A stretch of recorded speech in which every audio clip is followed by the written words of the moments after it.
P minus one by P is equal to 7 হলে P by P square minus 6p minus 1-এর মান কত? এই টাইপের ম্যাথগুলো তোমাদের অনেক আসে। চলো দেখি কীভাবে করা যায়। এখানে আমাদের দেওয়া আছে P minus one by P is equal to 7। তাহলে আমরা যদি লসাগু করি তাহলে পাই P square minus 1 is equal to 7। তো এই পিটা ওই সাইডে চলে গেলে হবে P square minus 1 is equal to 7p।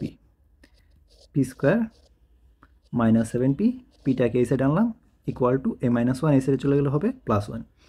আমাদের এখানে প্রশ্নে আছে পি স্কোয়ার মাইনাস 6p। তাহলে আমরা যদি এটাকে পি স্কোয়ার মাইনাস 6p বানাই, 6p, এই তাহলে একটা পি এক্সট্রা হয়ে যাবে।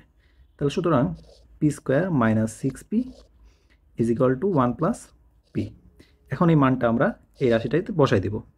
তাহলে এখানে আমরা বসাইলে পাই কত? P by P square minus 6pর জায়গায় যদি বসাই 1 প্লাস পি মাইনাস 1, এই প্লাস 1 এই মাইনাস 1 কাটা, তাহলে সমান সমান P by P equal to 1।